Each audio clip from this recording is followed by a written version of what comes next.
कहानी। गांव के एक छोटे से घर में रहने वाली मंजरी देवी अपनी बहू नंदिता के साथ रहती थीं। मंजरी देवी विधवा थीं और अपने बेटे रोहित की शादी के बाद से नंदिता ही उनकी पूरी दुनिया बन गई थी। शुरू में सास बहू का रिश्ता थोड़ा ठंडा था, क्योंकि दोनों के विचार और रहन सहन में बहुत अंतर था। नंदिता शहर की पढ़ी लिखी और खुले विचारों वाली लड़की थी, जबकि मंजरी देवी परंपरागत और सादगी में विश्वास रखने वाली थीं। शादी के शुरुआती दिनों में मंजरी देवी को लगता था कि नंदिता घर के कामों में रुचि नहीं लेती और सिर्फ अपने हिसाब से चलना चाहती है। वहीं नंदिता को लगता था कि उसकी सास पुरानी सोच में बंधी हुई हैं और उसे अपनी बात कहने का मौका नहीं देती। एक दिन रोहित का एक एक्सीडेंट हो गया और उसे अस्पताल में भर्ती कराना पड़ा। डॉक्टर ने कहा कि रोहित को लंबे समय तक बिस्तर पर रहना पड़ेगा। इस मुश्किल घड़ी ने सास बहू को करीब ला दिया। नंदिता ने घर और अस्पताल की जिम्मेदारी संभाली, जबकि मंजरी देवी ने घर के छोटे मोटे काम और नंदिता का हौसला बढ़ाने का काम किया। रोहित की बीमारी के दौरान मंजरी देवी ने नंदिता को चुपचाप रातों में रोते देखा। एक रात उन्होंने नंदिता को गले लगाते हुए कहा, बेटा, मैं तुम्हारे साथ हूँ, तुम अकेली नहीं हो। उस दिन पहली बार नंदिता को अपनी सास में एक मां नजर आई। धीरे धीरे दोनों एक दूसरे को समझने लगीं।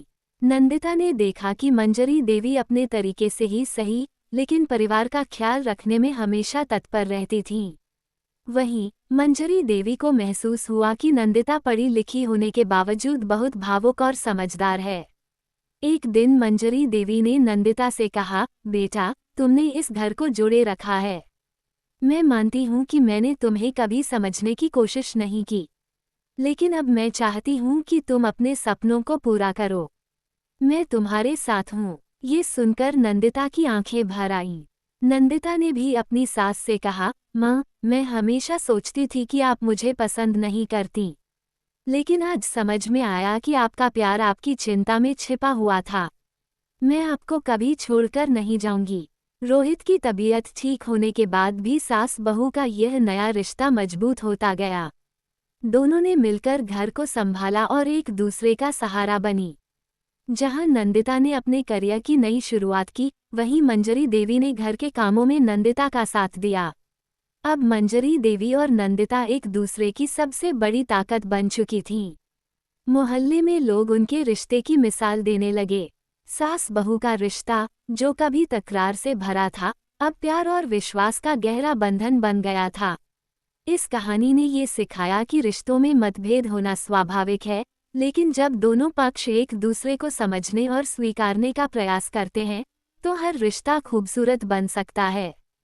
सास और बहू का रिश्ता भी माँ बेटी जैसा बन सकता है, अगर दिलों में जगह दी जाए।